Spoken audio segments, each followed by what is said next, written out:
Have a look at this painting. And now this one. Pretty good stuff, right?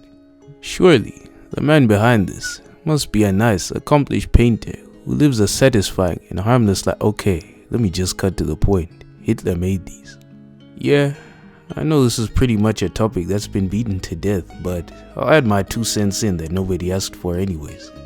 You see, us humans have always been interested in watching the lives of really famous and rich people, and also judging them. And cancel culture has really become a really huge part of modern society, which says a lot, to be honest. For the people watching this who live happy and productive lives, allow me to explain. It's pretty much when regular people have a moment to publicly shame and humiliate really rich and famous individuals for their bad deeds. Like, don't get me wrong, some of the stuff these celebrities have done is straight up criminal and demonic. But if we're being completely honest, most of the stuff people get cancelled for is shit that honestly isn't even all that bad. Anyways, a lot of the time this public outrage takes the form of boycotting pretty much everything the problematic person has been involved in. And let me just say, that's stupid as fuck. Let's be completely honest and real with ourselves for a second. If we were to really stop supporting every celebrity who's done something morally bankrupt within their lives, we'd have nothing left to enjoy. I'm pretty sure if you gave anyone enough money and fame, they'd probably be a dickhead too. Niggas already start to feel like Goku after getting like 10k likes on a TikTok, and you're really surprised that people with tens to hundreds of millions of fans have a god complex. Now, don't get me wrong, I'm not trying to excuse that kind of behavior, but if we're keeping it a buck, most of the stuff people get cancelled for is stuff that most of us have done at some point in our lives. Like, for a quick example, let's look at every time someone says a slur or something. Let's not lie to ourselves, we've all said some stuff we really shouldn't have. But the good thing is, no one was there to record it. Now obviously, if you were out here going on some David Duke level speech, you deserve what you get. But if you just say like the N-word in a rap song, I mean, it's not that big of a deal.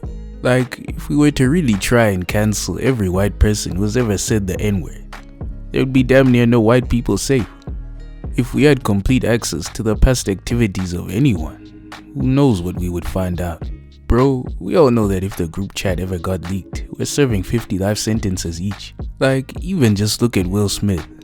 Bro slapped a guy and people were acting like he committed a public execution.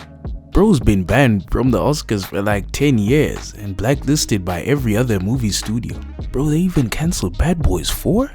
There are people in Hollywood who are rapists, murderers, pedos, but the guy who slapped someone becomes public enemy number 1. I swear, bro did more apology interviews than OJ. That's another thing that I don't get, the selective outrage. Some people are so famous to the point where any bad thing they've done can pretty much be excused by their fans. Taylor Swift could publicly execute a nigga on stage, and people would be writing theses for why he deserved it. Bro, David Bowie was smashing 15-year-olds, but people just don't mention it. Chris Brown has like a bible of all the bad things he's done, yet women will still be lining up to have him grind on them in front of their boyfriends. Oh, don't forget the time people tried to cancel Mr. Beast for curing blindness.